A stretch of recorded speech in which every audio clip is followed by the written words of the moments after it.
Psychic Focus at psychicfocus.blogspot.com, and today's topic is the Australia cashless system.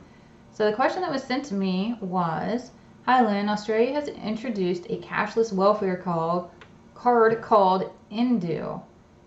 They are trying to make everyone go on it, including pensioners, etc. It costs $10,000 per person to implement. People on it are finding it flawed and not working as expected. The government says the scheme can be exited if necessary by an individual, but that is also flawed and not working either. What do you see for the future of this cashless card? So, and I also put a link on my blog itself to the card, a little bit more about it, their government site where it talks about what exactly is this card. So, when I tuned into it, I get they're going to implement this whether it works well or not. They have their mind made up that they are going to introduce it, put it in action, and it's basically going to be pushed forward. I see them using excuses for areas where it's failing and doing what they can to remedy them rather than abandon the concept. So it's here to stay in one form or another. Even if they tweak it, modify it, or do something, it's going to move forward. And I get the goal is to get people on a cashless system. It's like that there, it's like that in the US, it's pretty much like that everywhere. Because when people use electronic credit, the governments can track every purchase. They know what you have, what you own, who you're doing business with, and it also provides information for the purpose of marketing, which we all know they want to market everything that we do. Everything is about buying stuff and consumerism, but they also want to use it to profile people based on what and where you purchase items. I see that it provides a way to tax or surcharge specific transactions that would have normally been handled via private tax sale. It also gives them the ability of maybe things that they don't prefer you buy, maybe it's taxed a little higher, maybe you're dinged in a different way. I just see this as a way to completely monitor everything that you're doing, who you're doing business with, what you're buying.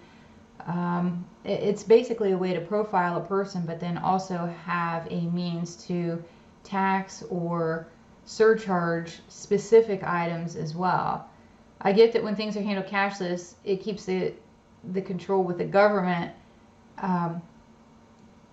in the event of an economic collapse as well. So what I mean by that is if things are cashless and you have money in maybe a stock market, or you are doing something in which all your money is being stored basically like electrons, and you're using this card to signify access to these electrons. Well, if there's a government collapse or there's something going on where maybe the government needs money, just like what they did in Cyprus a few years ago, when things are tough, they can freeze that card and you have nothing. They can allot you. Maybe they limit how much you can spend, or maybe they limit where you can go or what you can buy because they need your money. They basically take control of everything.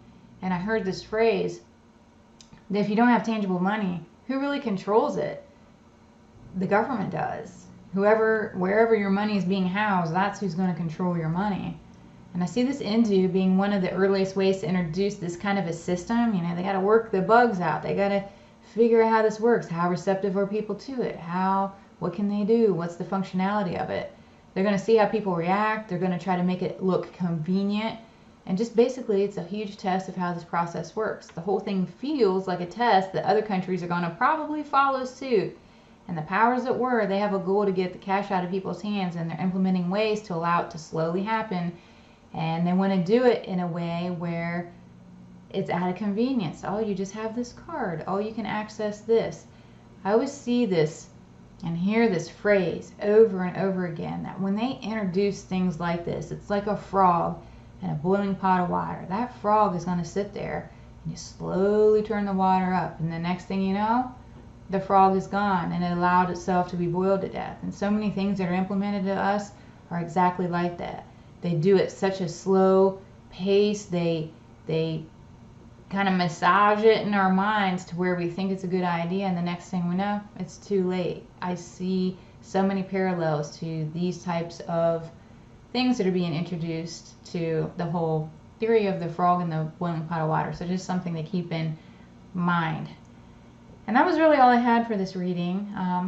Thanks for listening. I'm curious your thoughts. If you're in Australia, I'd really love to know your opinion on all this stuff and what's really going on over there. So please feel free to leave a comment. And again, please like me, share me, all those great things. It helps me out so much. I'm so thankful for all of you that support the blog. Again, I'm Lynn with Psychic Focus at psychicfocus.blogspot.com. Thanks. Bye.